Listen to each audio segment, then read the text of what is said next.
Buenas tardes a todas y todas. Gracias por estar aquí. Me alegra mucho saber que la actividad generó convocatoria. Agradecer especialmente a las autoridades también del Ministerio del Interior y otras autoridades que están aquí presentes.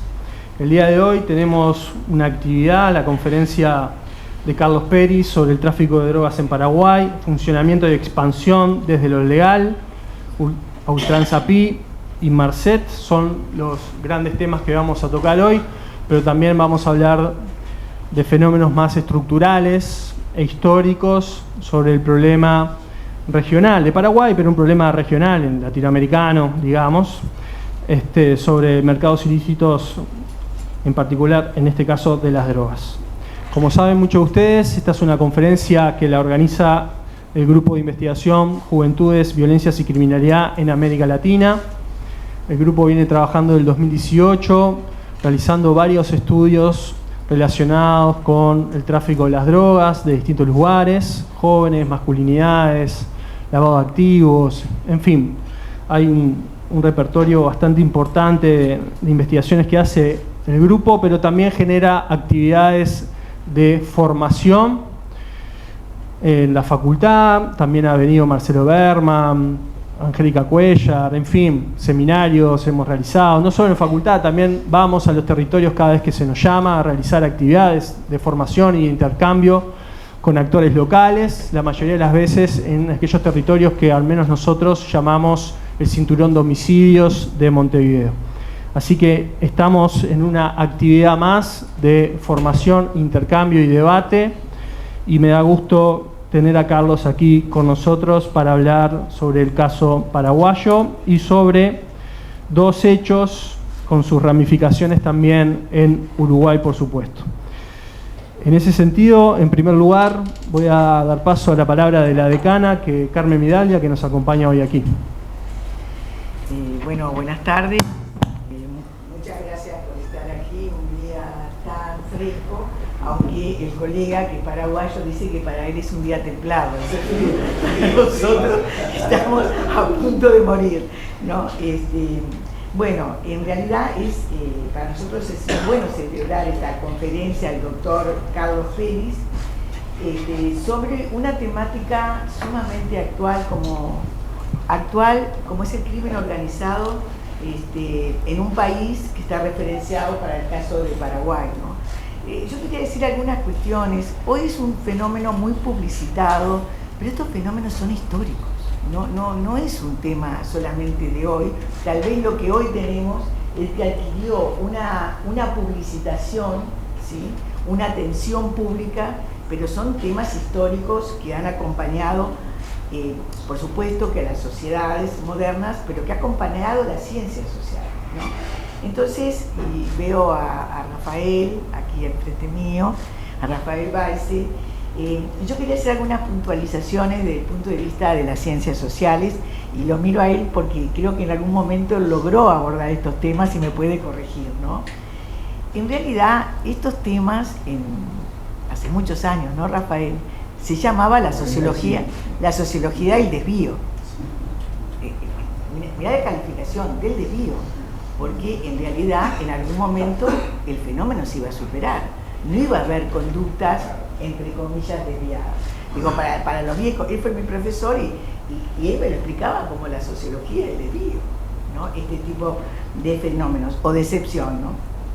Y cuando los analizaban las ciencias sociales, estaba muy íntimamente relacionada, no con una economía paralela, ¿no? Sino estaba relacionada con fenómenos, problemas de integración social, estaba relacionado con temas de migraciones, ¿sí? Con pobreza, ¿sí? Se suponía que eran dificultades, ¿no? Que había grupos que no lograban integrarse plenamente, ¿no? Estamos hablando de muchos años atrás, cuando estos temas se consideraban como fenómenos que podrían superarse en otras etapas, ¿no? Éramos crédulos, o al menos creíamos que esto era de esa manera, ¿no? También pese a no ser especialista, pero me acordé de las clases que él daba, que él me dictaba, además de comportamientos excepcionales, sus consecuencias o repercusiones estaban acotadas. Eran fenómenos localizables o localizados. Se podían registrar zonas, barrios, localidades, ¿sí? No era un fenómeno global, ¿no? Yo creo que en el presente globalizado, en este presente interconectado, este tipo de fenómenos están deslocalizados. Y ese es un gran problema para abordarlo, no solamente para estudiarlo, sino para abordarlo desde un punto, digamos, de su contención, ¿no? Yo, cuando estaba anotando algunos puntos para esta presentación, quería contarles algo para también analizar los riesgos que sufren los que investigan estos temas, porque ese es un tema de verdad, ¿no? Yo estudié en Brasil, estudié en Río de Janeiro, en el mismo lugar, y yo tenía un compañero, Reginaldo, que estudiaba las redes de narcotráficos en las favelas del sur de Río de Janeiro. Compartíamos una cantidad de clases, de aulas con él, ¿sí? Hasta que un día Reginaldo no lo veo más. Era Reinaldo en español, pero en portugués Reginaldo. Y no es gracioso, digo, también, y pregunto, ¿y dónde está Reginaldo? ¿No? ¿Por qué no aparece más? Bueno, había sufrido amenazas y tuvo que irse de Brasil. No se tuvo que ir de Río de Janeiro, porque el fenómeno eran las redes de las favelas del sur de Río de Janeiro. Se tuvo que ir de Brasil. Tuvo que emigrar de Brasil para continuar con este fenómeno. No sé si continuó con este tema de tesis, pero se tuvo que ir. O sea, es un fenómeno que también, para que vean la dificultad de encontrar información que respalde las afirmaciones y los estudios que hacemos, ¿no? Son fenómenos que ponen en riesgo al investigador, no porque el investigador vaya a darle identidad, a ver si me entienden. El investigador puede asegurar toda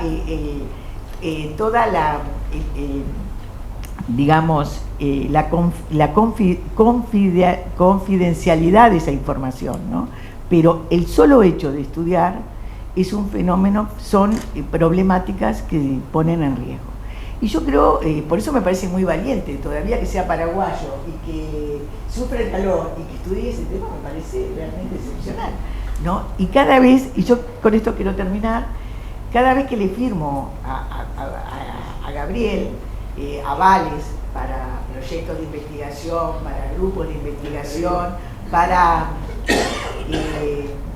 tesis que van a hacer o aspiraciones en fondos concursables que hacemos nosotros, y miro los títulos, yo digo, ay, ojalá que llegue a buen fin esta investigación y que no le pase nada, porque son fenómenos, los estados paralelos, las construcciones paralelas, son muy complicadas de estudiarlas y son muy complicados de conseguir información, y quien es el valiente que aborda esas temáticas que son estratégicas en nuestras sociedades, y lo ha sido en las pasadas, realmente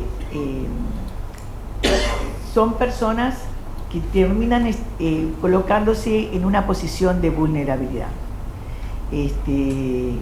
Esto no quiere decir que no hay que estudiarlas, simplemente lo que quiero plantear es la complejidad de recabar información, de construir bases de información, de poder proyectar estos estudios, de encontrar otro tipo de interpretación, además de las más comunes que existen, ¿sí?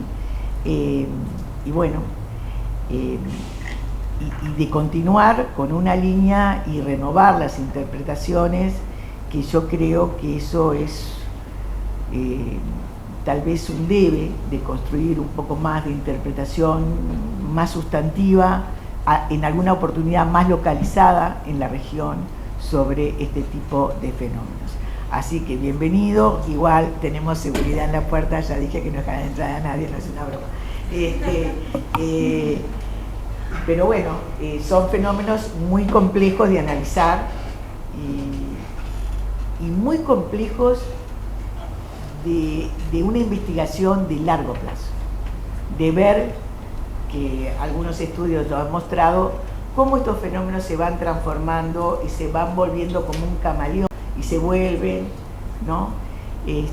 Pero bueno, mucha suerte en esto, es un tema de agenda, y bueno, bienvenido, y bueno, qué suerte que se pueda estudiar esto bien en Paraguay.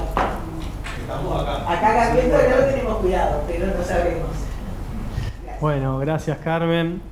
Vamos a continuar presentando a Carlos para que lo conozcan y también a los comentaristas de hoy. Carlos es licenciado en Sociología en la Universidad Católica de Asunción, maestro por la Universidad Carlos III de Madrid, doctor en Ciencias Humanas y Sociales en la Universidad Nacional de Misiones, realizó un postdoctorado en Seguridad y Derechos Humanos en la Universidad de París III, en la Sorbonne Nouvelle, director de carrera de Sociología actualmente en la Universidad Nacional de Asunción.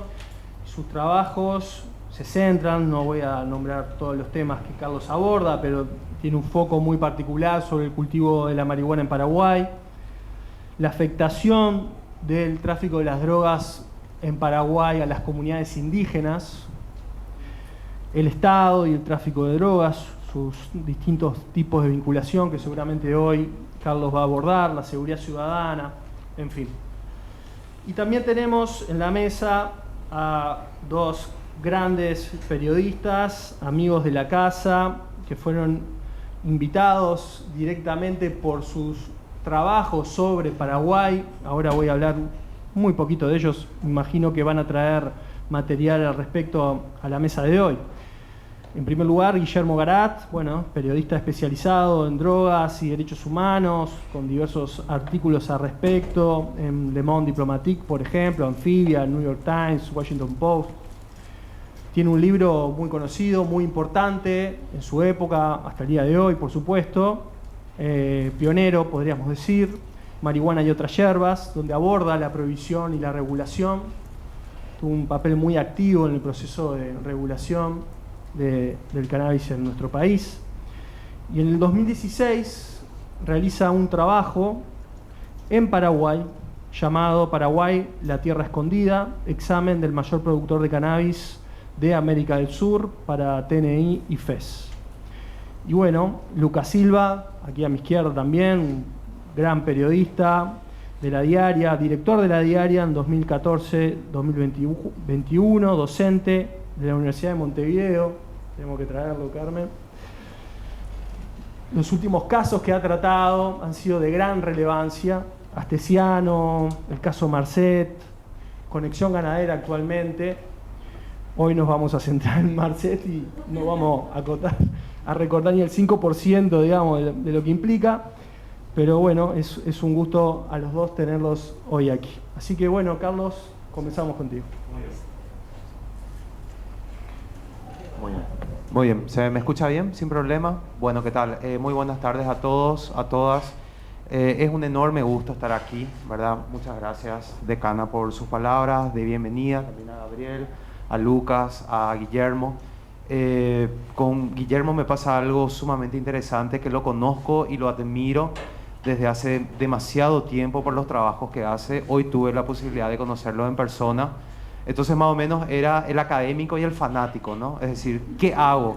¿Le pido primero una foto y que me firme mi remera o intento ser académico y serio? Entonces intenté ser académico y serio. Yo me puse colorado. Genial, ¿verdad? Pero honestamente es un placer estar aquí. Pero además también, y a lo mejor va a aparecer algo fuera de lugar, pero además también es un enorme placer porque mi gran maestro en sociología es egresado de esta facultad. Se llama Javier Caballero Merlo, es un uruguayo, sociólogo de formación, que desde hace 20 años le formó a las primeras generaciones de sociólogos. Así que él siempre nos habló de esos años de sociología aquí. Así que es un gran gusto estar en este lugar porque me hace acordar a mi maestro, ¿no? Bueno, vamos a empezar, ¿verdad? Este es el tema y me parece que a lo mejor hablar de mis inicios como sociólogo, ¿verdad? A lo mejor es interesante para meternos en este tema. Yo cuando tengo que hacer mi tesis como licenciado, yo simplemente quería encontrar un tema nuevo. Es decir, era una persona extremadamente osada en el sentido intelectual y digo, bueno, ¿qué es algo que los sociólogos y las sociólogas paraguayas no estudiaron hasta el momento? Y me encontré que el tema de seguridad ciudadana simplemente era algo que se abordaba mucho desde el derecho, más específicamente desde la criminología, ¿verdad? Pero ningún sociólogo o socióloga se animó a abordarlo. Entonces hago mi tesina sobre las empresas de seguridad privadas en la ciudad de Asunción. La conclusión final de esa horrenda tesina, como toda tesina de grado, es que la ausencia de la policía o es que los espacios que deja la policía son cubiertos por las empresas de seguridad privada. Entonces, cuando hago mi maestría, digo, bueno, me voy entonces a centrar en la policía. Cuando llego a la policía, descubro que el problema de la policía eran los políticos. Cuando me voy en mi doctorado, me voy con los políticos y nos dicen, no es algo de nosotros, es el narcotráfico. Y después llego a un punto en el que veo que el narcotráfico es ese punto en común en el que todo se une. ¿Entienden ese punto? Es decir, el narcotráfico es el punto en común en el que se une en Paraguay el político, es el punto en común que se une el policía, es el punto en común que se une el empresario, es en definitiva un punto en común que aciagamente se comparte en Paraguay. Entonces, a partir de ese punto dije, bueno, tengo que empezar a hacer los primeros estudios, es decir, mis primeros estudios sobre el narcotráfico.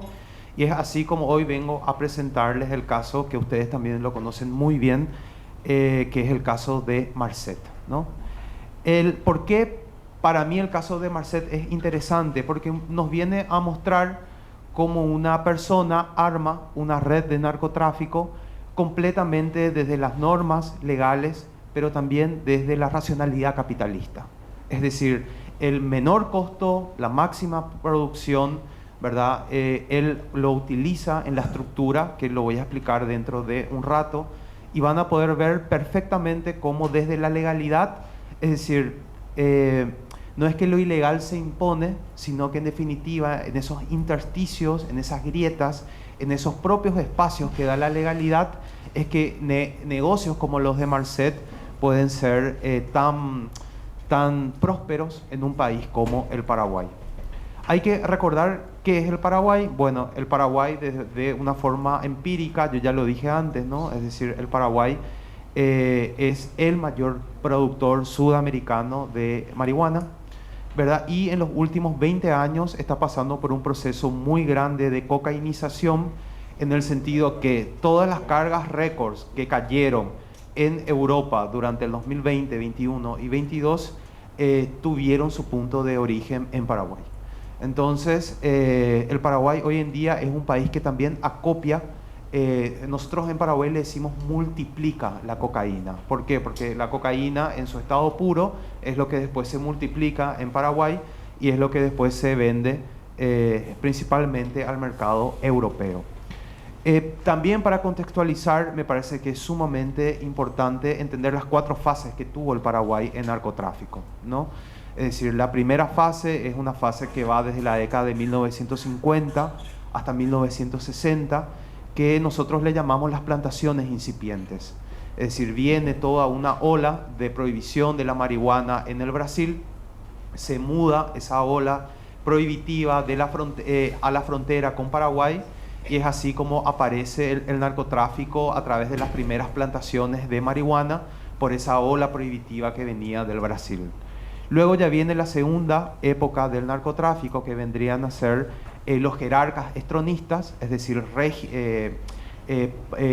militares, ¿verdad?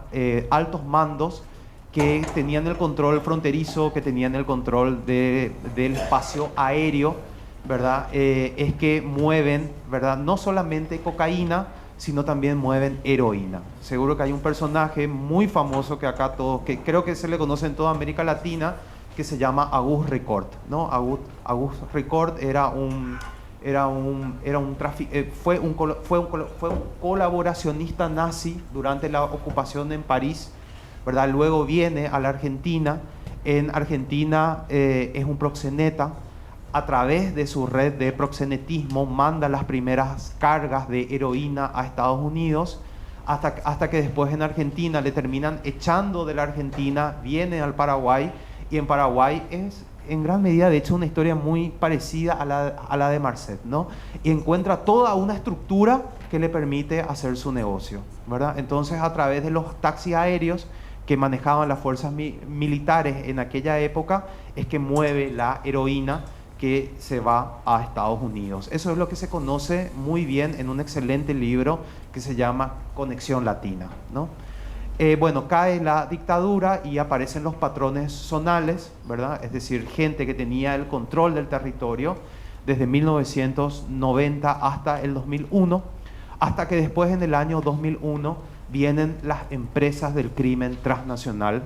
Y al decir empresas del crimen transnacional, estamos hablando de Comando Vermelo, de Comando Rojo, y estamos hablando de Primer Comando de la Capital, que también encontraron en Paraguay un territorio perfecto para hacerse ricos. ¿Por qué? Porque por la porosidad de las fronteras, la complicidad de las autoridades, ¿verdad? El fácil movimiento que tienen hace que hoy en día el PCC, el Primer Comando de la Capital, no solamente sea narcotráfico, sino que también sea tráfico de armas, tráfico de personas, lavado de dinero, grandes asaltos.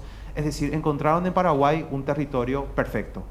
Entonces vamos otra vez a unir con eso primero que les dije, pareciera que ese punto que les une a todos es el narcotráfico, ¿no? Es decir, mientras más avanzamos, mientras más entendemos la historia, la realidad social de nuestro país, vamos comprendiendo que el gran estructurador es el narcotráfico.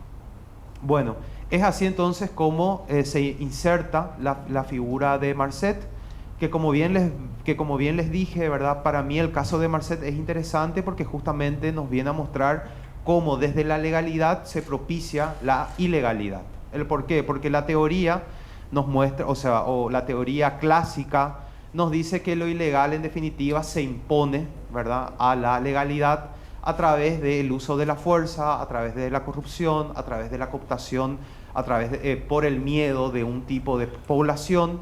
Hay también otra teoría que a mí también me parece que está muy interesante, que es de Matías Dewey, ¿verdad?, un gran compañero mío de trabajo, que Matías dice, bueno, en verdad lo que existe es el orden clandestino, ¿verdad? ¿Qué es el orden clandestino?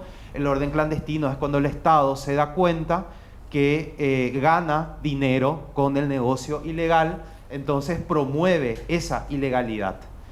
Y está la cuestión de Marcet, que no es solamente de Marcet, hay toda una línea muy interesante que también la trabaja Kessler, que también la trabaja Dewey, ¿verdad? Que no, ¿verdad? Es una economía política del crimen. Y como economía política del crimen sigue una racionalidad capitalista y se basa en las contradicciones o en los espacios propios del sistema legal. Sin lo legal, en definitiva, no existiría lo ilegal. Parece una obviedad lo que estoy diciendo, pero no lo es. Bueno, Marcet viene en Paraguay, ahora sí ya vamos a entrar en el caso que nos interesa a todos, ¿no? Es decir, Marcet viene en el Paraguay en el año 2018. Más precisamente, pero lo tengo como apuntes, no más. Es decir, igual acá tengo en un código QR, tengo la carpeta fiscal, ¿verdad? Que ya es de acceso público para todos. Si quieren, después puedo poner acá mi compu, lo escanean y lo descargan porque es un material súper interesante, ¿verdad? Son 700 páginas donde te cuentan todo, ¿verdad? Bueno, material súper interesante. Es increíble cómo te desensibiliza este tema. Es impresionante, ¿verdad? Hay veces que me están agarrando y contando algo súper trágico y yo digo, qué fascinante, digo, ¿verdad? Y no, es que te desensibiliza. Bueno, Marcet viene por primera vez al Paraguay en abril del 2018. ¿Qué nos cuenta la carpeta fiscal? La carpeta fiscal nos dice que él viene huyendo del Uruguay, ¿verdad? Porque en Uruguay fue condenado por unos delitos de tráfico de estupefacientes y la propia carpeta fiscal te dice el principal interés que tenía Sebastián Marcet en llegar al Paraguay no era tanto una cuestión de narcotráfico, sino que era más que nada una cuestión de lavar el dinero que tenía. Es decir, el primer acercamiento que él tiene con nuestro país lo hace en abril del 2018, ¿verdad? Llega al Paraguay y el fin principal que tiene es lavar los activos, ¿verdad? Luego, en ese punto, encuentra que el Paraguay es un lugar perfecto, no solamente para lavar el dinero, porque el propio sistema legal, a través de los préstamos, a través de las compras o por sobre todas las cuestiones, viniendo como un empresario que vas a invertir en el país, es decir, la ley es muy laxa cuando es un empresario extranjero que viene a invertir en el país, no hace muchas preguntas, ¿verdad? Entonces él cambia su estrategia y el tercer ingreso que tiene en el país, él ya se declara como un empresario de las artes y de los espectáculos. Él ya viene como un empresario de las artes y de los espectáculos, y no solamente viene como un empresario ya de las artes y de los espectáculos que viene a invertir en nuestro país, sino que también ya tiene su propia empresa en Paraguay. ¿Y cómo se llama esa empresa en Paraguay? Se llama Mastian Production. Production, y el objetivo de esa empresa es desarrollar negocios, ¿verdad? Los negocios, estoy hablando de los objetivos reales, no de los objetivos falsos. Es desarrollar negocios ilícitos, dice bien la carpeta fiscal, todavía no habla de narcotráfico, eso es lo interesante. Y lavar capital espurio. Es decir, él monta esa empresa como una manera para lavar dinero. Hasta que en ese contacto ya dentro de lo que es el lavado de dinero, le conoce a una persona sumamente interesante que se llama Ángel Ifram, o mejor conocido como Tío Rico, ¿verdad? No sé si escucharon hablar de Ángel Ifram, alias Tío Rico, ¿verdad? Que él tenía toda la logística para llevar el negocio del narcotráfico. Es decir, él tenía empresas, esas empresas legalmente constituidas tenían camiones doble fondo, tenían aviones, estaban habilitados para tener hangares. Incluso como tenía una empresa de neumáticos, de importación de neumáticos, tenía también la licencia para traficar, o sea, para traer de forma legal productos químicos. Es decir, era una persona que estaba extremadamente bien cubierta, ¿verdad? Y en definitiva, él es el que da el capital. Es decir, Marcet es el que trae el capital y las conexiones, ¿verdad? El componente paraguayo vendría a ser Infram, que es de la infraestructura logística, y después también aparece el componente boliviano, ¿verdad? Y que era en definitiva de donde se traía la cocaína, ¿verdad? Y ahí se empieza a triangular. Entonces, empiezan a aparecer las ventajas comparativas de cada uno de los países. ¿Ven cómo se sigue la lógica perfecta de las ventajas comparativas? ¿Por qué? Porque si tenías tu centro de base en Paraguay, ¿cuál era el lugar más barato que te costaba traer la cocaína? Bolivia. Entonces aparece el proveedor de Bolivia. ¿Cuál es el gran problema que tiene el Paraguay? El gran problema que tiene el Paraguay es que no tenemos salida al mar. Entonces necesitamos cargar en las barcazas los containers, y esas barcazas que se cargan en los containers después tienen que cargarse en los barcos. Martens, y eso aparece bien en los chats, dice la carga ya está en UY. Entiéndase, la carga ya está en Uruguay. La carga ya está en Montevideo, o vaya uno a saber dónde. Eso no especifica bien la carpeta fiscal, pero en definitiva la ventaja boliviana era por el precio de la cocaína, la ventaja paraguaya era por la logística. La ventaja en Uruguay era sobre todas las cosas para hacer ese intercambio de barcaza a barco. Es decir, se arma una estructura casi perfecta, ¿verdad? En el que cada país daba lo mejor que tenía. Cada país daba lo mejor que tenía. Bueno, súper bien, súper bien. En Paraguay, cuando no nos entienden, le pedimos a alguien que nos baje el aire acondicionado, entonces tienen calor, más calor, entonces hace que me atiendan más, ¿verdad? Son estrategias que tenemos en esos países con 45 grados, ¿verdad?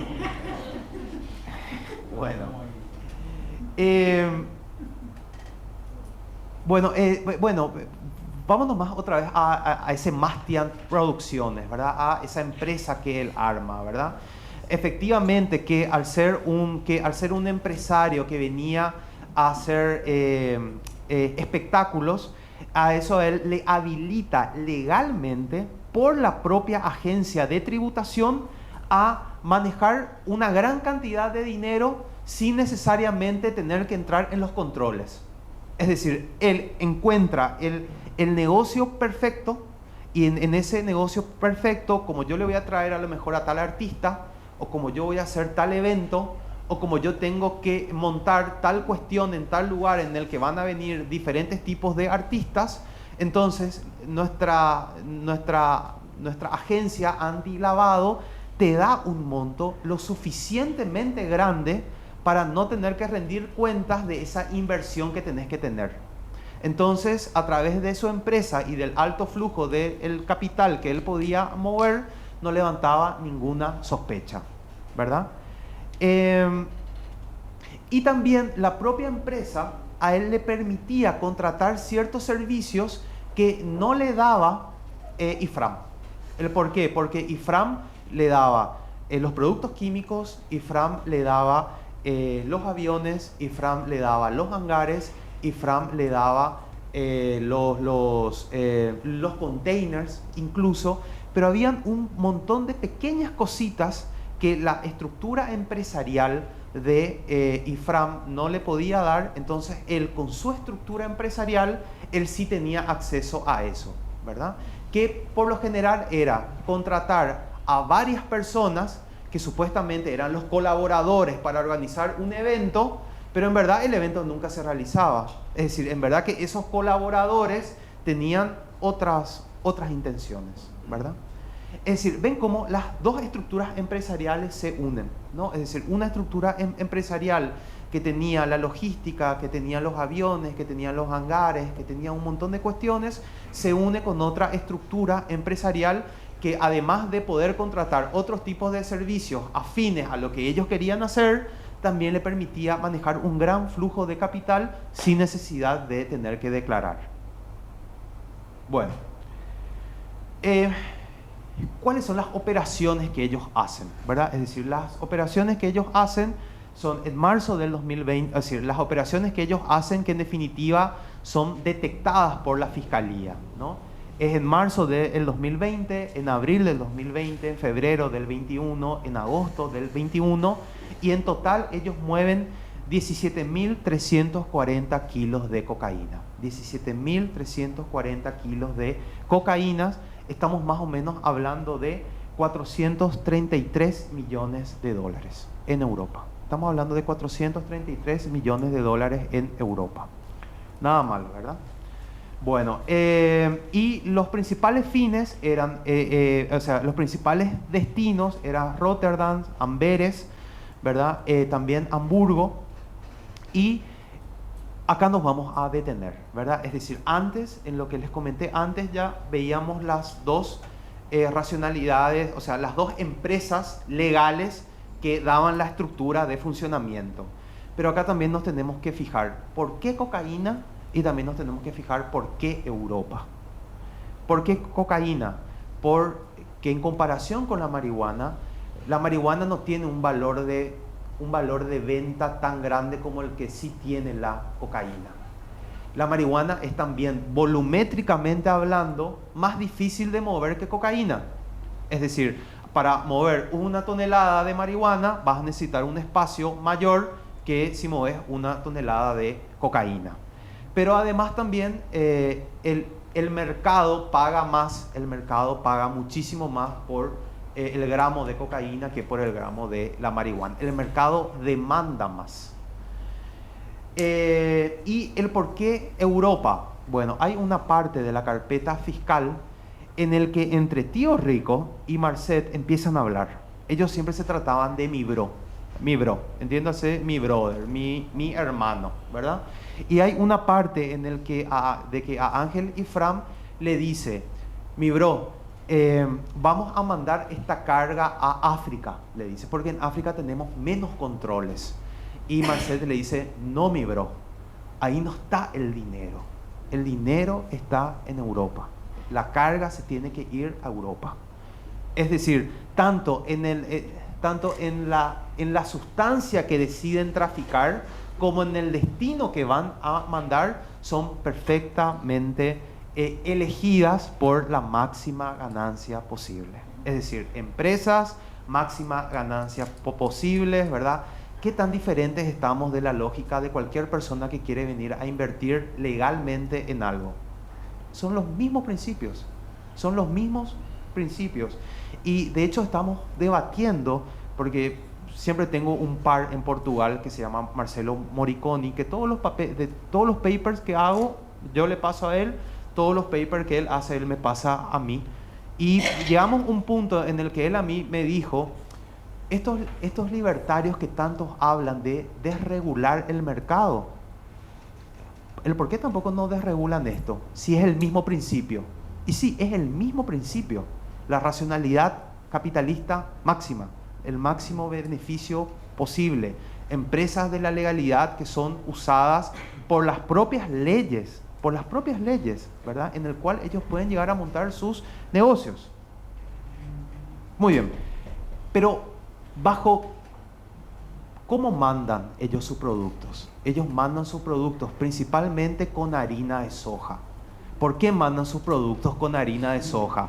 Porque Paraguay, si hay algo que se enorgullece, es de la carne y de la soja. Entonces, en el control aduanero hay 3 colores. Está el color verde, que no tuvo mucho control en aduanas. Está el control amarillo y está el control rojo. Bueno, ¿se acuerdan que les conté hace un ratito de la operación de marzo del 2020, de abril del 2020, de febrero del 2021, de agosto del 21? Esas 4 operaciones que movieron 17.340 kilos, de todas esas, 2 tuvieron verde, 1 tuvo amarillo y el otro tuvo rojo. Bueno, ¿cómo ellos conseguían el verde? ¿Cómo ellos conseguían que aduana le ponga el sello verde? Porque transportaban harina de soja. Entonces, al poner en harina de soja, el control aduanero era prácticamente nulo. ¿Por qué era prácticamente nulo? ¿Cómo vas a controlar la producción sojera en este país si es que es el orgullo de este país? Entonces, carne y soja no se toca.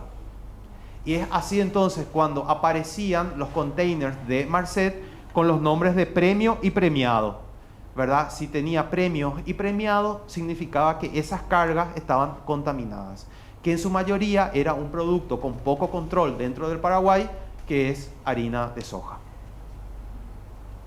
Muy bien. Bueno, anecdóticamente, cómo ellos le llamaban a la cocaína, ¿verdad? O cómo ellos le llamaban a las diferentes cargas que tenían, con diferentes tipos de nombres, ¿no? Es decir, desde marcas de lujo como Bugatti, Louis Vuitton, Rolex. Eso se ve perfectamente en los chats. Dice, ya llegó Rolex, dice, ¿verdad? Bueno, eso significa que ya vino una carga, ¿verdad? Y Rolex era el nombre que tenía desde que entraba en el container hasta que llegaba a su destino en Europa. Entonces, en todas las conversaciones que ven Rolex es el identificador para esa carga. Cuando era Louis Vuitton, era esa carga. También usaban otros nombres como figuras icónicas como Maradona, Pablo Escobar y el Señor de los Cielos, ¿verdad? Ya llegó Maradona a su destino. Eso significa esa carga de premio o premiado que le llamamos Maradona ¿Ya llegó a Europa, sí o no? Bueno, y ahí entonces tener estos nombres o tener estos diferentes tipos de nombres hacía que ellos tengan un sistema en el que podían hacer perfectamente la trazabilidad, es decir, vos ves perfectamente cómo ese nombre Louis Vuitton o Maradona o el Señor de los Cielos se repite desde que sale al Paraguay, llega a Uruguay y cae en Europa, ¿verdad? Dice, ¿en qué estado está Louis Vuitton? Es decir, el nombre le permite hacer la trazabilidad perfecta. También le permite diferenciar el control de calidad. ¿Por qué? Porque ellos no es que le llaman solamente cocaína, ellos no es solamente que le llaman merca, ellos no es solamente que le llaman la carga. No, llegan a un punto en el chat en el que ellos dicen Rolex, es decir, Rolex, entiéndase la carga tal, es de mejor calidad que la carga Louis Vuitton. Le tenemos que pedir a los proveedores, entiéndase, le tenemos que pedir a los bolivianos que nos manden más Rolex y menos Louis Vuitton. Es decir, hasta el diferenciador del nombre, muestra ese sistema de trazabilidad, muestra ese sistema de control de calidad, ¿verdad? Muestra incluso la diferenciación en el mercado. ¿El por qué? Porque por lo general cuando se referían a figuras icónicas eran cargas que ellos no estaban seguros que iban a llegar a Europa. Y cuando se referían a marcas de lujo eran cargas que sí o sí tenían que llegar a Europa. Es decir, es impresionante cómo crean este sistema, ¿no? Bueno, ¿estamos bien de tiempo? Sí, estamos súper bien. Bueno, estamos más o menos, ¿verdad?, diciendo que en origen el kilo de la cocaína estaba más o menos entre los 12.000 y los 45.000 dólares, y en Europa se estaba vendiendo entre 20.000 a 25.000 dólares, ¿verdad? Es decir, la extrema ganancia que da la cocaína, ¿verdad?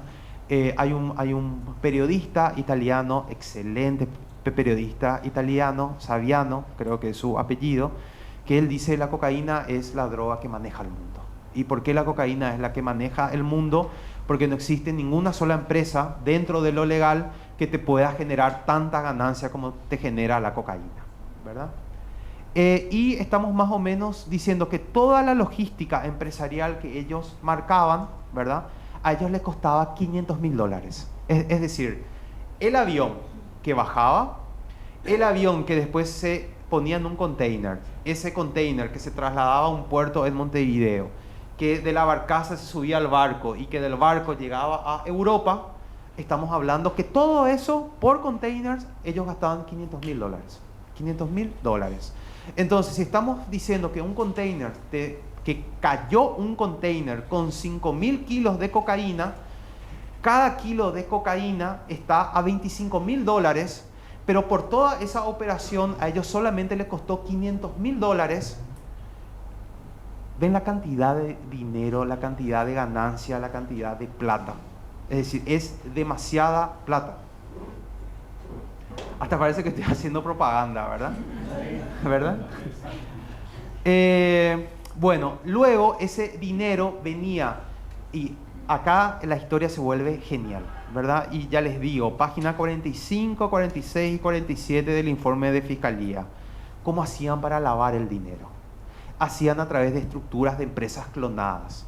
Pero esas empresas clonadas en ciertos países de la Unión Europea, en el cual pueden pagar, si esa empresa declara que está en Irlanda, puede pagar mucho menos impuestos si es que declara que está en Madrid. ¿Entienden esa lógica? Y si esa empresa otra vez se va después a Budapest, va a pagar mucho menos impuestos si es que está en Irlanda. Entonces, ¿qué hacen las propias empresas? Las propias empresas van clonando en algunas ciudades en especial para pagar menos impuestos. Bueno, de esas estructuras de empresas clonadas en Europa se hacen las transferencias de dinero. ¿A qué? Se hacen las transferencias de dinero a bancos nacionales, entrando directamente al sistema legal, o se hace a casas de cambio, que como bien te hablan todos los informes de CEPRELAT, de nuestra agencia de lavado de activos, casa de cambio de divisas es uno de los principales mecanismos para lavar dinero, Es decir, hasta el propio sistema legal de empresas clonadas para pagar menos impuestos que está en Europa sirve también en esa lógica de mover el capital. Bueno,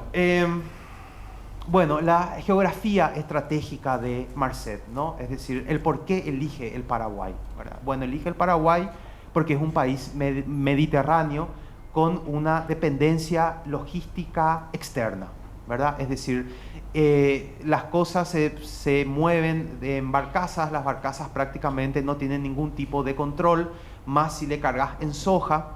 Pero incluso cuando sale del Paraguay y entra en el sistema de control, tanto del Uruguay como también de los puertos europeos, llega un punto en el que ellos dicen, atiendan bien lo que ellos dicen, no se pueden controlar todos los containers.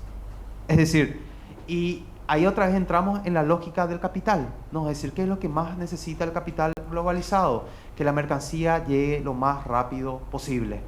Entonces, ni por más que tengas los mejores escáneres para escanear todos los containers, no vas a poder escanear todos los containers. Solamente vas a poder llegar a escanear un 2, un 3 o un 5%.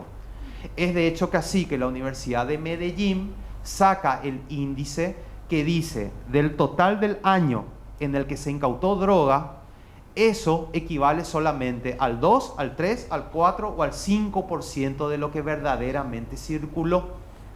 ¿Y cómo ellos hacen esa suposición? Porque dicen, el nivel de control en los mejores puertos justamente está en el 2, el 3, el 4, el 5%. Bueno, otra cuestión también que a Marcet le hace sumamente interesante, más allá de la logística, es el sector primario exportador. Sector primario exportador. Soja. No se controla la soja, pero por sobre todas las cosas, a lo mejor no se esperaría que Bolivia mande soja para el resto del mundo, pero sí se espera que Paraguay mande soja. Entonces también en el propio puerto de destino, una carga de soja no es extraña a lo que generalmente el Paraguay manda. Entonces, al tener un sector primario exportador o agroexportador, como vendría a ser la soja, levanta mucho menos sospechas, ¿verdad? Y otra cuestión también súper importante es lo que en la carpeta fiscal llama regímenes aduaneros simplificados, que es una forma muy elegante de llamar corrupción de las autoridades, ¿verdad? Así que desde ahora más vamos a llamar a la corrupción régimen aduanero simplificado, ¿verdad? ¿El por qué?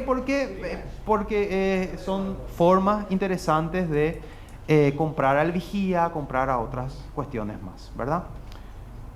Bueno, las empresas de Tío Rico, ¿verdad? Todas las empresas de Tío Rico que daban la logística, todas eran empresas legales. ¿Y saben qué? Todas eran agroexportadoras, todas eran ganaderas. Todas eran ganaderas, eran empresas agroexportadoras, ¿verdad? Entonces, como eran empresas ganaderas y agroexportadoras, tenía la autorización las empresas de Tío Rico para tener aviones y tener camiones de doble fondo, ¿verdad? Otra vez, cómo la legalidad es la que crea ese campo propicio, ¿no?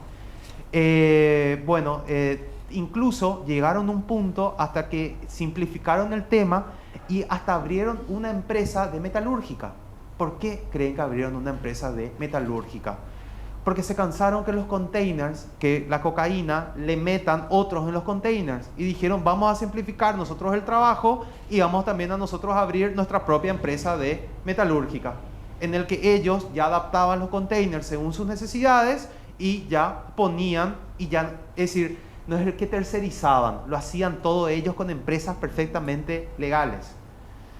Bueno, una de las estancias una de las estancias de Tío Rico que tenían como sus bases de operación, ¿verdad? Era la estancia Nuevo Horizonte, que de hecho tenía 3.400 cabezas de ganado, ¿verdad? Es decir, y era también un poco lo que lo hablamos hoy a la mañana y también en otros espacios, ¿no? Es decir, cómo la ganadería históricamente en Paraguay fue relacionada con la cuestión del narcotráfico. ¿Por qué? Porque al ser terrenos muy grandes te permiten montar las pistas de aterrizajes clandestinos. Bueno, las prioridades de la organización es la infiltración sobre la confrontación.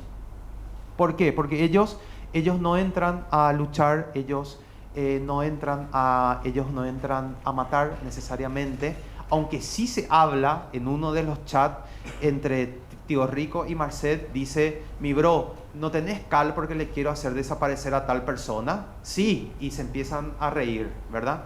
Bueno, pero ese era el caso de ¿qué? Ese era el caso de un soldado de ellos, más precisamente un pariente de Marcet, si mal no me está fallando la memoria, ¿no? ¿No? ¿Era otro? Ah, bueno, era uno que conoció en la cárcel, que simplemente le tenían que hacer desaparecer. Pero si nosotros vemos en la trayectoria criminal, no hay un enfrentamiento con la policía, no hay un enfrentamiento de zona, es decir, ellos prefieren la infiltración a la confrontación. La infiltración, que Marcet lo dijo muy bien cuando dijo: si yo caigo preso y empiezo a contar quiénes me ayudaron, nadie sale vivo de este país. ¿El por qué? Porque están todos. La corrupción sobre la violencia, la adaptación sobre la ruptura, ¿verdad? Es decir, en toda la carrera criminal uno puede ver perfectamente bien cómo constantemente están adaptando, cómo constantemente están mejorando el sistema, ¿verdad? No es solamente vamos a tener aviones, no es solamente vamos a tener camiones, vamos a tener nuestra propia empresa de metalúrgica, vamos a tener nuestra propia empresa de transporte, ya no enviemos más a África, intentemos que llegue a Europa.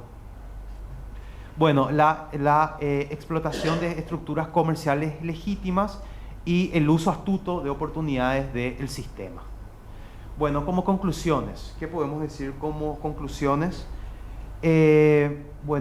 Uno que me parece que es súper importante, que de hecho esa es la idea, ¿no? Es decir, el caso Marcet revela la falsa dicotomía entre lo lícito y lo ilícito, ¿verdad? Es decir, ellos son los buenos y nosotros somos los malos, o pensar que solamente el narcotráfico se impone por el uso de la fuerza, es hoy en día un sinsentido, ¿verdad? Ese es el punto que no sé qué tanto es el debate acá en Uruguay, pero sí es mucho el debate en Paraguay, ¿no? Es decir, cuando viene ese político y te dice: vos estudias el narcotráfico, ¿qué tengo que hacer para combatir? Y bueno, y lo primero que tenés que hacer es tenés que cambiar los conceptos, ¿no? Es decir, pero los conceptos, ¿en qué sentido, verdad? Dejar de ver que lo ilegal se impone a la legalidad. Dejar de ver que el único mecanismo que tiene la ilegalidad para meterse en lo legal es la corrupción. No, las propias oportunidades de la legalidad crean el camino propicio para eso. Hoy justamente estamos hablando con Lucas de ese tema, y una de las investigaciones que hicimos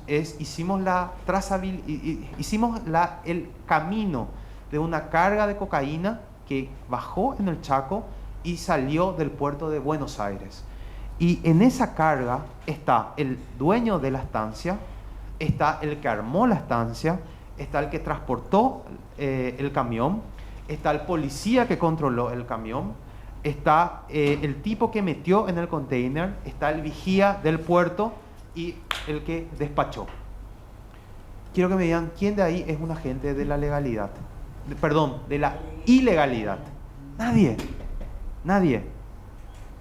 Es decir, para entender lo ilegal, lo primero que tenemos que entender es desde la legalidad, desde las oportunidades, desde los actores, desde las fallas, desde los contextos, de los sistemas, como querramos agarrar y llamar.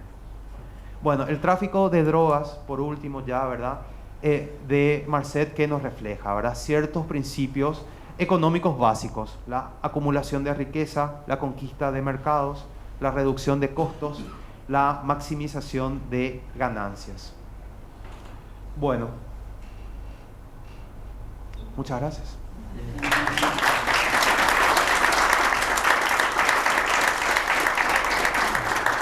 Bueno, muchas gracias, Carlos. Ahora le damos la palabra a Lucas Silva. Bueno, primero que nada, muchas gracias por la invitación. Buenísimo lo de Carlos. Y yo justamente parece que estaba coordinado, pero no. Pero lo que tenía era más bien una cuestión de abordar el caso Marcet un poco más allá de ultranza tal vez, sino como un caso que en realidad tiene varios expedientes judiciales en Uruguay. Y lo que se me ocurrió como idea, que me parecía que podía estar bueno compartir acá, y siempre desde mi trabajo como periodista, que vengo cubriendo el tema y que me parece que es un buen tema para un libro también, y que por ese lado lo vengo siguiendo bastante, eran algunas cuestiones que a mí me han llamado la atención que no han generado tal vez la repercusión que sí generó, por ejemplo, la discusión de los pasaportes, el trámite del pasaporte u otras cuestiones que fueron más públicas y notorias, mismo a ultranza y lo que sucedió después de Dubái y todo lo que ya se conoce. Traje 5 cosas que me parecían que podían servir como insumo para esta discusión de Marcet como un caso de corrupción, en el fondo, que yo creo que es eso, que es una posibilidad de abordarlo desde ese lugar, o por lo menos de posibles líneas de investigación en torno a la corrupción. La primera tiene que ver con la caída famosa de Marcet en 2013.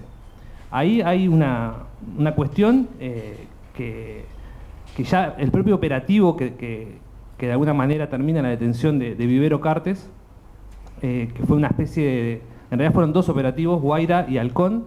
En el primero es claramente la brigada uruguaya, la brigada antinarcóticos uruguaya, va a un lugar con información que venía de la Senad, y en paralelo ese mismo día hay otro vuelo, que ahí sí aparece por primera vez Marcet como figura, que está esperando esa carga de marihuana que traía Vivero Cartes. Esa información también como insumo, digamos, para empezar a hablar de cómo son a veces los vínculos entre las autoridades de Paraguay y Uruguay, siempre entre la brigada y entre funcionarios que participaron en esos operativos quedó la sensación de que algún funcionario de la Senad podía estar directamente involucrado, no solo en pasar la información, sino también en el tráfico, ¿no? De hecho, hay un episodio que se ha relatado en varios, no solamente lo publicamos nosotros, sino que lo han publicado otros colegas también. El entonces titular de la Senad, que se llamaba Silvio Amarilla, viaja, cuando se entera de esto, viaja enseguida a Durazno, donde estaba detenido Vivero Cartes, y le reprocha de alguna manera a Vivero Cartes, bueno, ¿qué estás haciendo? Y resulta que esta persona tenía al mismo tiempo la tutela legal de Vivero Cartes. O sea, por otro episodio que Vivero Cartes había tenido en Brasil, que era una carga de cocaína, no de marihuana, sucedió eso. Entonces ahí había, siempre que generó esa duda, aparte la anécdota es que se pusieron a hablar en guaraní y no se entendió mucho de qué hablaban. Pero bueno, es un tema que ahí siempre quedó como, bueno, ¿por qué la Senad y cómo se dan esos dobles juegos muchas veces de gente que es informante, pero que al mismo tiempo después resulta que mientras te pasa un dato y te deja una zona que manda a toda la brigada para ahí, viene con otro cargamento? Y me parece que es un tema interesante. Otra cosa vinculada a lo de 2013, que yo creo que tampoco ha sido tan abordada y que tiene que ver ya con los vínculos directos, o sea, del narcotráfico con la política, con Marcet y los vínculos con la política de la región.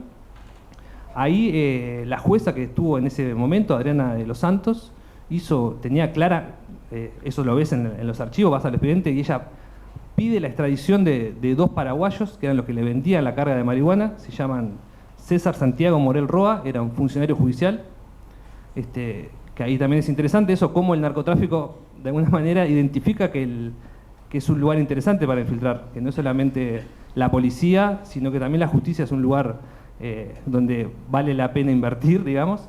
Y la otra persona se llamaba Francisco Sarubi, que hoy justamente hablábamos, es un ex intendente de la zona de Cazapá, que tú me decías que era un lugar de mucha producción de marihuana. Bueno, esta era la persona. Y lo que es increíble de este costado del caso Marcet es que la jueza, Adriana de los Santos, estaba convencida que eran las personas que habían vendido la marihuana que se incautó acá luego, la de Vivero Cartes y Marcet, y nunca logró extraditarlos. Y yo, por ejemplo, accedí a los expedientes de cómo se procesa eso en la Fiscalía de Paraguay, y es imposible que no lo hayan extraditado sin algún tipo de movimiento o presión al nivel de la Fiscalía para que eso suceda. Pero en los hechos pasó que la justicia uruguaya estaba convencida que estos políticos y funcionarios judiciales estaban arriba de la carga, y había pruebas, había escuchas, había material que sustentaba ese pedido de extradición, y nunca vinieron a Uruguay. Y pasó en 2023, se cumplieron los 10 años, y nunca se hizo justicia. Estas personas nunca fueron juzgadas por las autoridades uruguayas. Pero ahí ya aparece también ese tema, un cierto vínculo con la política, y hay otra cosa que a mí, yo lo traje anotado acá, de ese expediente estamos hablando de un Marcet 2013 con 22 años, y en una de esas declaraciones que hace apenas los detienen, dice: yo soy un eslabón de la cadena. Es una frase que a mí me parece que es interesante porque creo que eso explica mucho de lo que es Marcet. Es eso, es un eslabón de la cadena que ya siendo muy guacho se daba cuenta que era eso y que había gente arriba y abajo, ¿no? Después otro, el número 2, el que traje como segundo caso de esto, de cuestiones tan menos publicitadas que otras, es el caso del homicidio. Él cumple esa pena de 5 años, pero después cuando sale por primera vez, después de esos años en libertad y en Punta Rieles, hay un caso que es el homicidio de un amigo de él de la infancia, una causa que en una primera instancia lo imputó por homicidio, y él ahí, lo primero que es curioso de ese episodio de 2018 es que cuando él lo detienen, lo primero que declara es, lo traje para compartir con ustedes textuales: se me avisó ayer por la tarde que me arrimara a la brigada de narcóticos. Me dijeron que había ocurrido eso, el homicidio del amigo, y me dijeron que si quería ir a declarar, no fue que me detuvieron. O sea, esto muestra por un lado que Marcet tenía contactos con la brigada de narcóticos, muestra también que cierta prepotencia, digamos, decir, bueno, no, yo fui porque no me obligaron a declarar. O sea, da la sensación de esto se desprende que ahí había cierta protección que nunca terminó de quedar claro hasta dónde llegaba, pero bueno, es un... Sí, y a eso iba también. En ese caso, además, es una causa muy compleja porque se perdió evidencia, se perdió un celular, hay audios que desaparecieron de la carpeta y, de hecho, en un momento nosotros hablamos con hubo 4 fiscales, porque también en ese momento era justamente el cambio del código y en 2 años hubo varios fiscales arriba de ese tema. La fiscal Falcomer, que era una con la que hablamos en un momento para una nota sobre este tema, dijo que tal vez ya tenía la capacidad de manejar algunos violines. Estamos hablando de 2018, o sea, con el diario del lunes lo declara esto, dice, bueno, me parecía que capaz que este tipo estaba, además de los vínculos con la brigada que él mismo explicita, alguna cosa se podía mover, que en el fondo terminó siendo un caso que nunca se encontró la prueba, se tuvo 2 años porque no se encontró la evidencia suficiente para acusar. La familia de este amigo de la infancia, Rondán, está convencidísima de que fue él el asesino, fue en la casa donde vivía en ese momento, en Las Toscas. Por este tema, además, hay una investigación administrativa en curso, porque se ordenó cuando nosotros sacamos esta nota, que de hecho los periodistas que sacamos esto tuvimos que ir a declarar a la investigación administrativa de la Fiscalía, y todavía, hasta donde yo sé, no hay resultados, pero bueno, está todavía investigándose quién hizo desaparecer esa evidencia.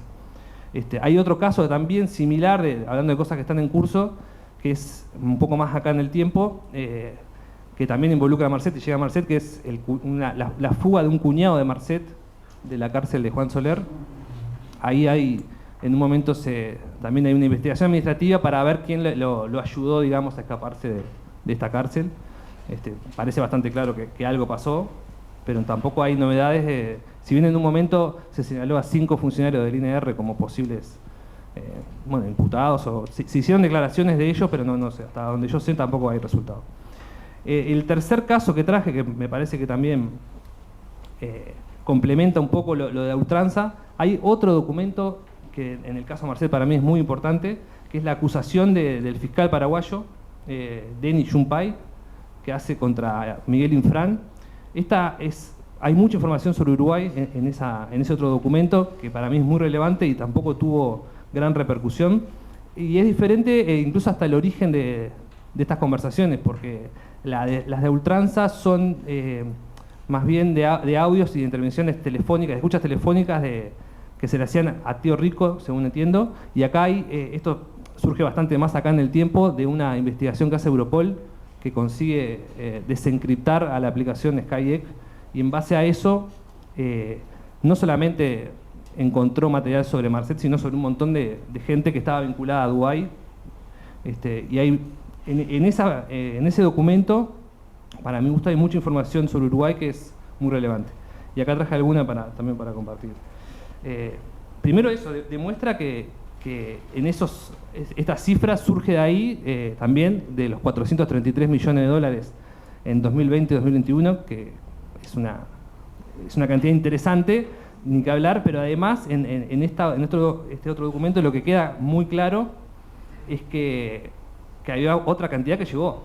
O sea, te confirma esta tesis de que de una que pasa, de una que agarrás, hay 10 que pasan. No, bueno, en estas conversaciones de esos años intensísimos de la pandemia ahí, hablan de muchas cosas que colocaron. O sea, que ahí, no sé si es 1 a 10, 1 a 8 o 1 a 12, pero estamos hablando de en torno de 4.000 millones de dólares en un periodo muy acotado en el tiempo, que es ese, 2020-2021, durante la pandemia. Ahí aparece otra figura que yo creo que hay que tener más en el radar, que es Federico Santoro Vasallo, es otro uruguayo, que era un poco el que se encargaba de la pata de los negocios de Marcet y de lavar la plata. Esta persona está extraditada de Estados Unidos, yo creo que hay muchos movimientos actuales, está declarando, no se sabe todavía qué está declarando, pero teniendo en cuenta que era la persona que un poco conocía los negocios de esta organización, es probable o no sería descabellado pensar que muchos movimientos recientes vinculados a Estados Unidos y a movimientos geopolíticos en torno a este tema tengan que ver con eso.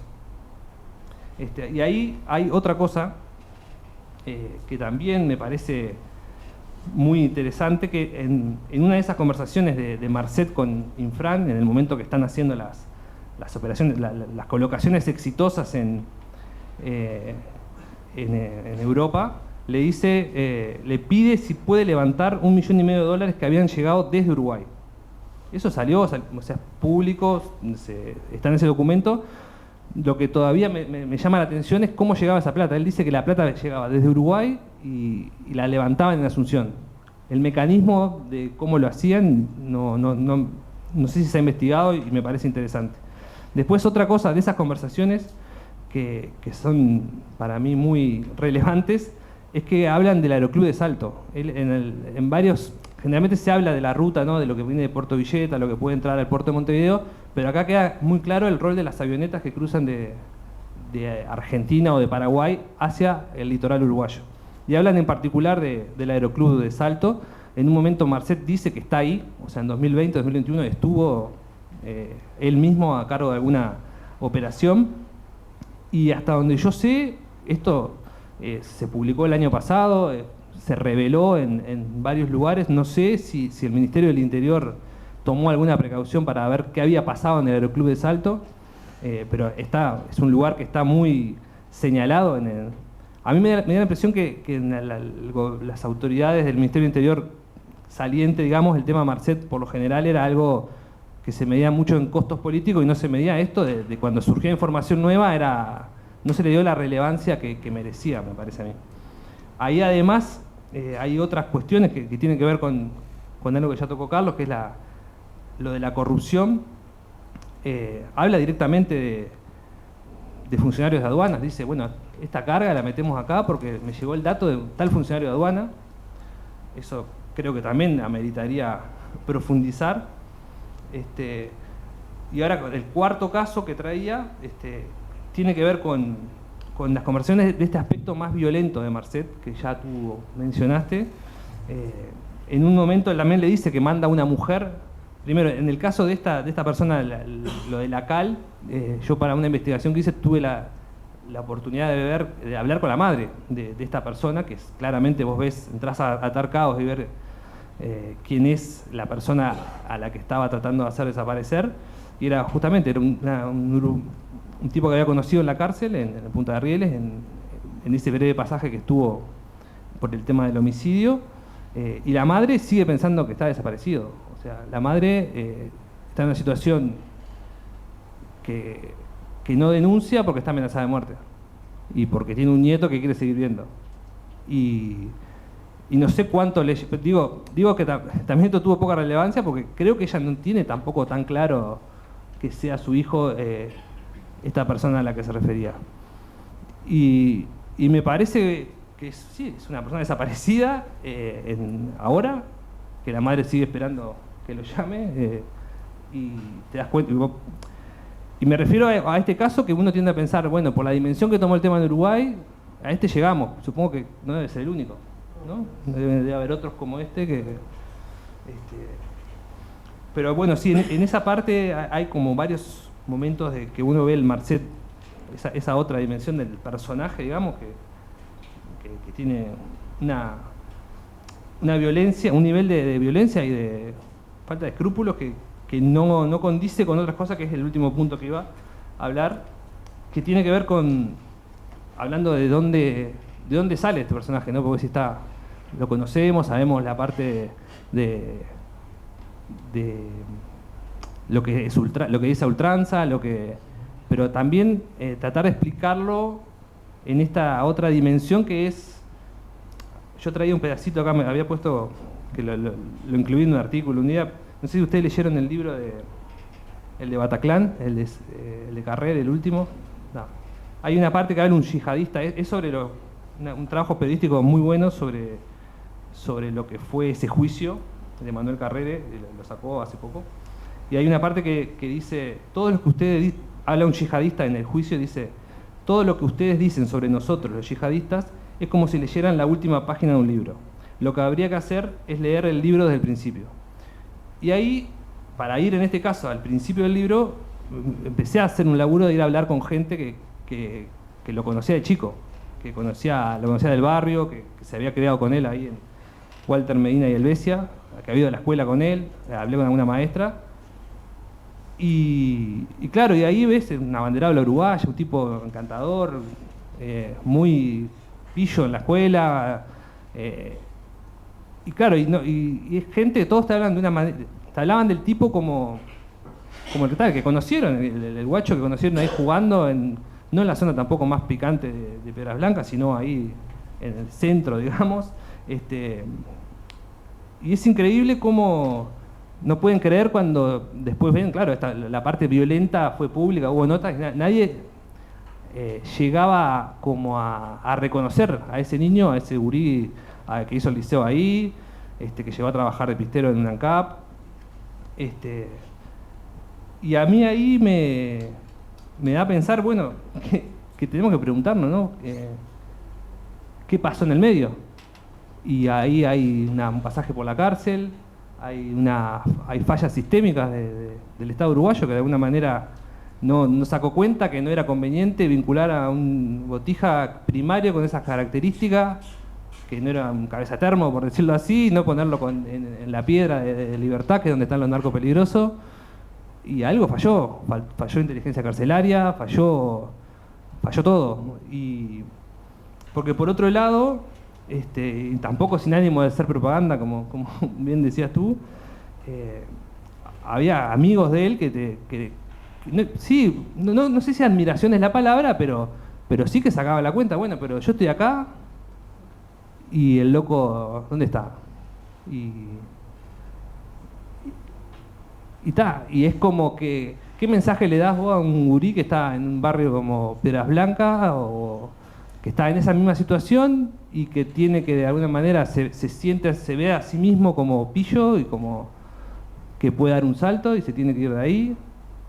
Y capaz que lo que le dijimos fue, como sociedad, de alguna manera, le dijimos, mirá, o futbolista o narcotraficante. Y ahí es esa la historia de Marcet, capaz, ¿no? Le fue mal en el fútbol, no era buen futbolista y en lo otro se le allanó un camino de alguna manera, como me parece a mí. Esa es la reflexión. Lo otro fue medio periodístico, lo primero, y lo último, reflexivo.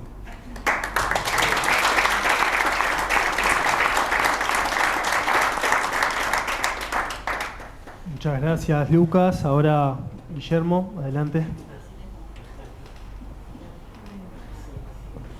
Bueno, muchas gracias a cada persona que está acá, interesada en estos temas que nos preocupan tanto.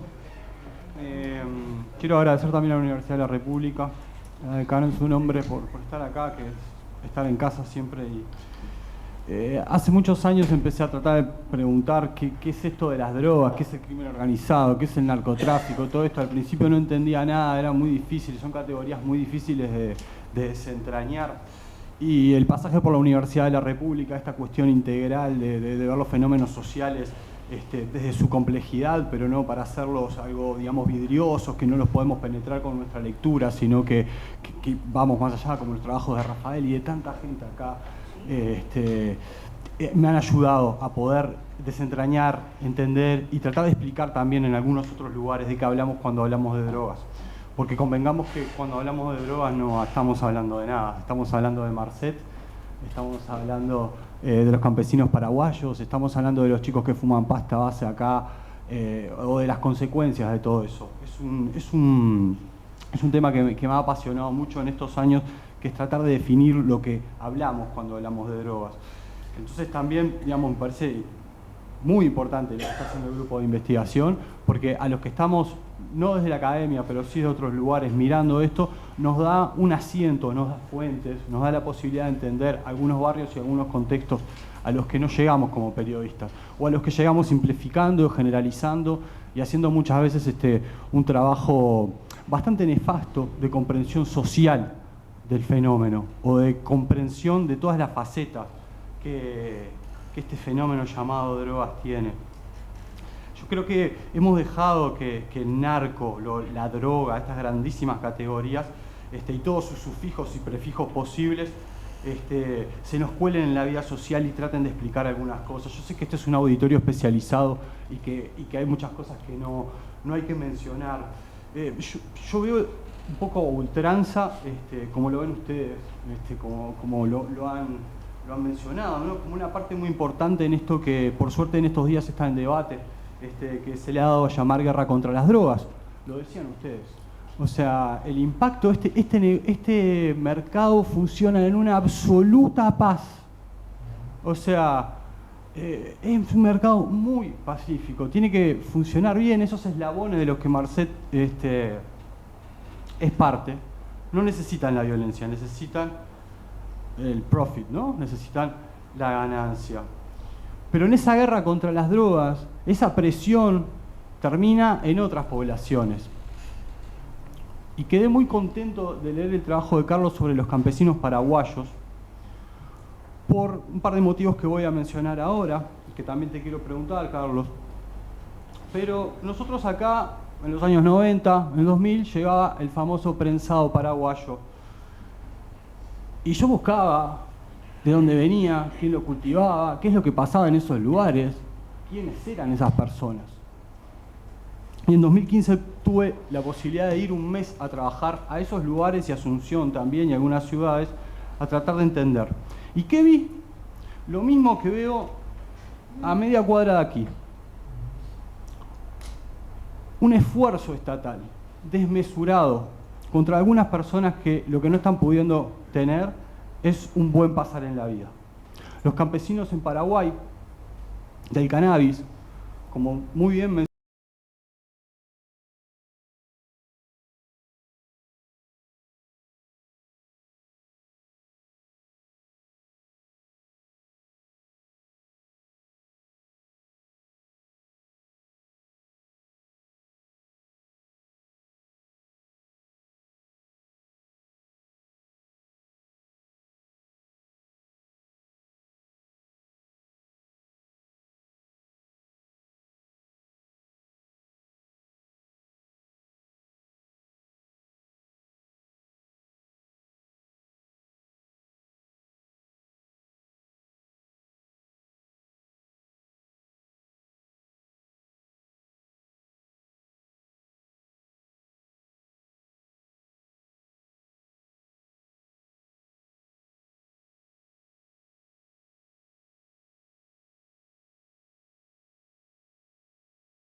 150 kilómetros de la frontera de Pedro Juan Caballero, Paraguay con Brasil, donde en distintos momentos hemos estado los dos,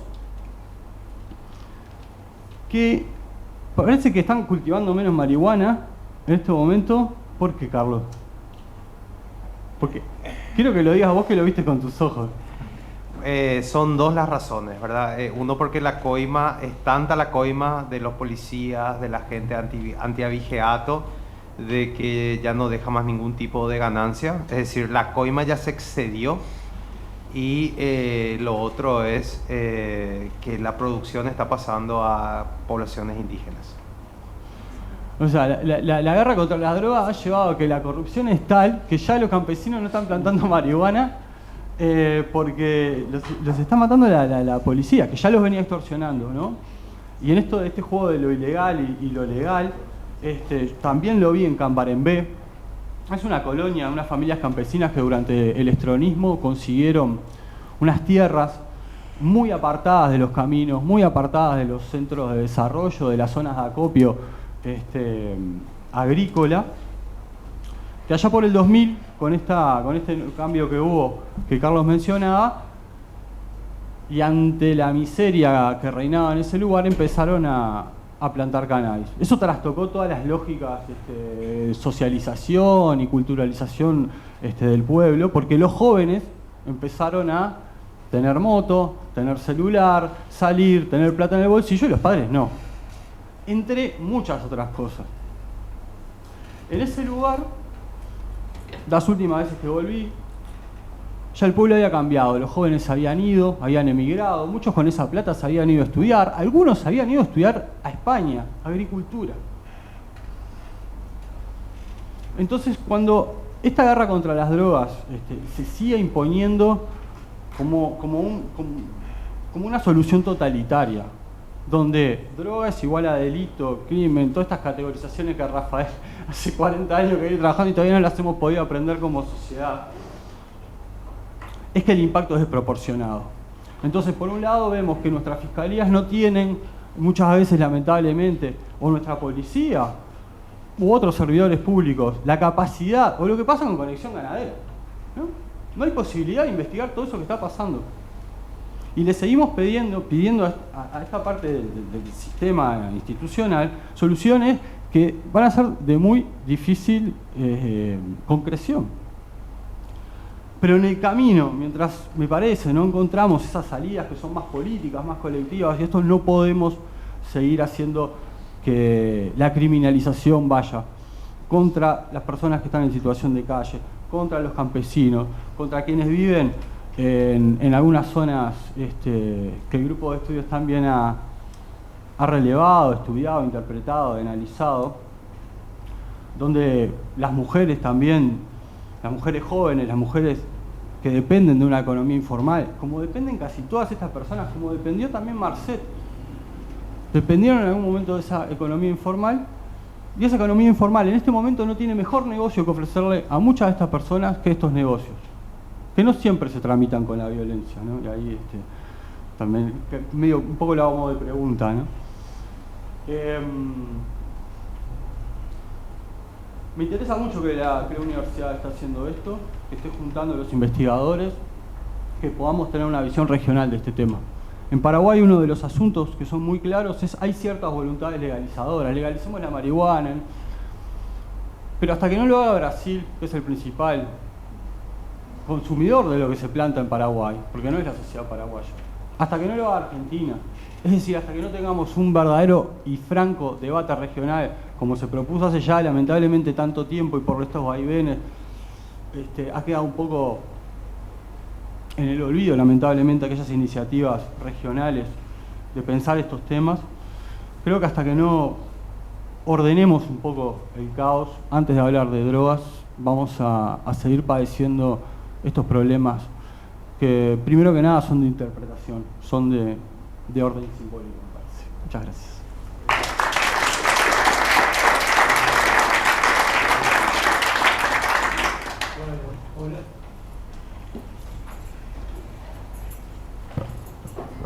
Bueno, buenísimo. Muchas gracias, Guillermo. Nos quedan unos minutos antes de cerrar. Supongo que varias personas aquí van a querer decir algo, comentar, intervenir. Así que vamos a dar este espacio para ellos que quieran intervenir.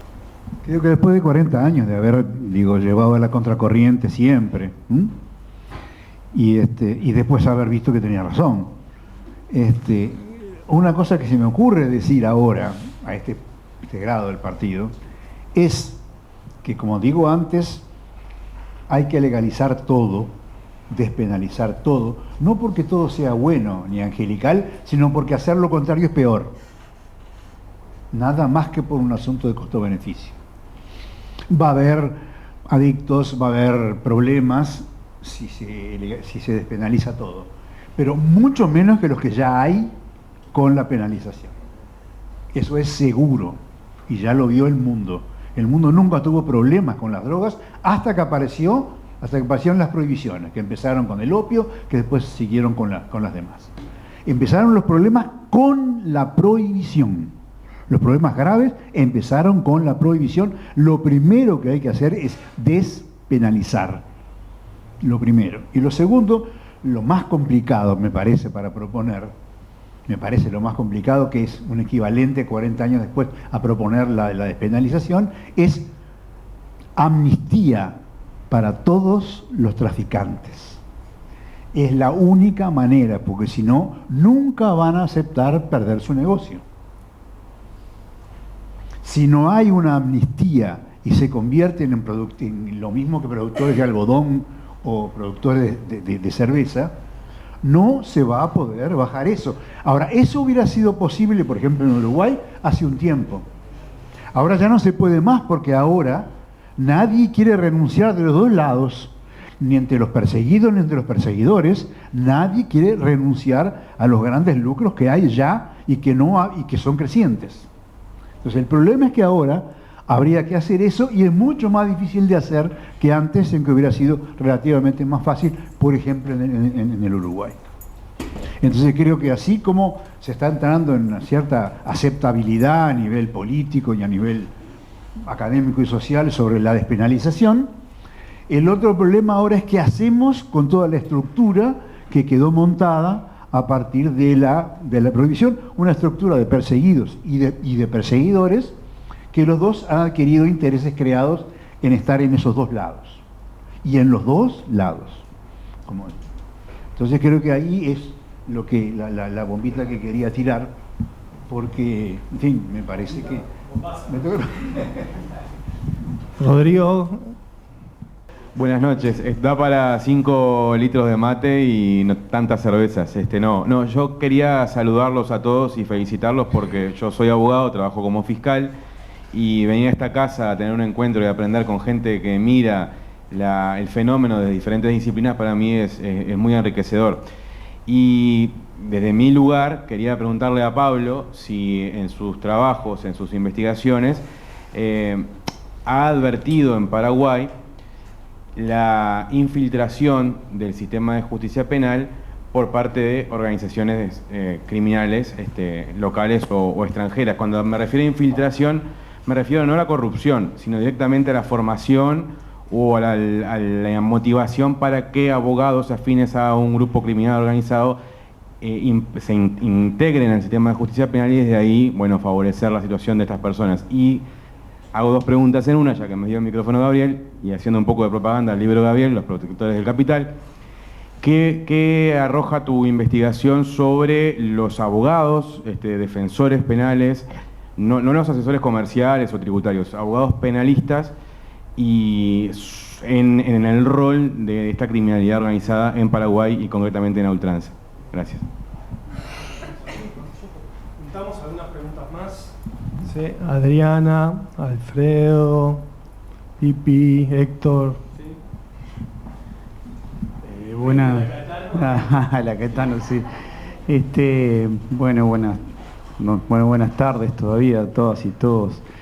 Interesante, yo lo que he pensado acá, viendo a muchas personas, o a mi profesor Rafael, pero ¿dónde fue Rafael, profesor? En el año 2012 en la Escuela Nacional de Policía. Es importante. ¿Por qué? Porque están hablando con Alfredo Clavijo, soy comisario general de la policía, hoy subdirector de la Policía Nacional. Y acá está pasando algo que parece interesante, porque esto hace 20 años tal vez no era posible, que un fiscal, que sociólogos, criminólogos, antropólogos, académicos y policías estemos acá, estemos nosotros escuchando algo nuevo, como fue en algún momento escuchar al profesor y aprender un montón de cosas cuando yo ya estaba en mi segundo nivel de ascenso, cosas que nunca había escuchado.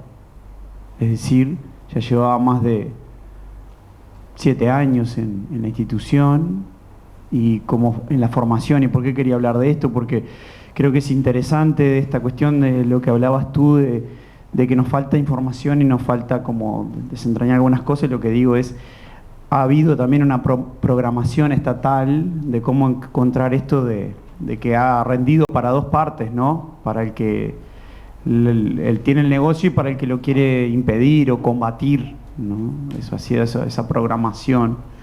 Y no quiero entrar en temas de, vamos a decir, porque no puedo y no debo, ya que estamos en un lindo lugar, de si estamos o no de acuerdo los policías, las policías, es decir, en esto de las legalizaciones, regularización.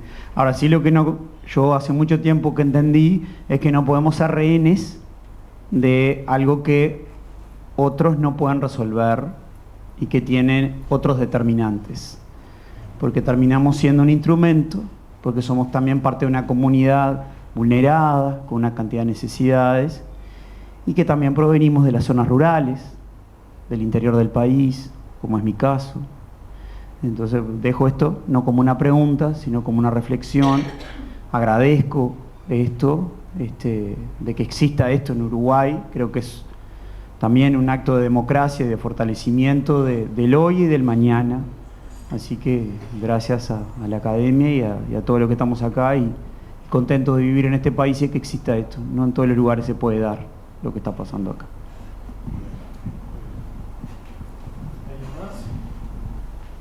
Bueno, a tu pregunta, a la última pregunta me va a costar responder porque simplemente no tengo la respuesta. Porque no fue algo que lo busqué de una forma muy mentada, ¿verdad? Sí te puedo decir con respecto a lo primero que lo planteaste, es que en las entrevistas que le solemos hacer a los fiscales, en las entrevistas que le solemos hacer a los jueces, ellos te dicen, no existe fiscal, no existe juez, no existe abogado pobre en frontera. El por qué no existe ni juez, ni fiscal, ni abogado pobre en frontera, porque lo que te quieren decir es están metidos en ese tema. Es decir, nunca te lo van a hablar tan explícitamente, sino que te hablan muy finamente, ¿no? Sí es cierto que en el año 2005 se desbarató un protocolo que tenía el presidente de la Corte Suprema de Justicia en aquella época, en el cual era un protocolo en el que él decía cómo liberar a un narcotraficante. Y era un servicio que él daba. Es decir, era un servicio que él daba, es así como yo te puedo vender esto, te puedo arreglar esto. Él a través de sus estudios, a través de sus abogados, él le hacía hacía que los narcotraficantes contraten a ese estudio de abogados, y él decía, esto es lo que tenés que hacer. Y el protocolo es genial.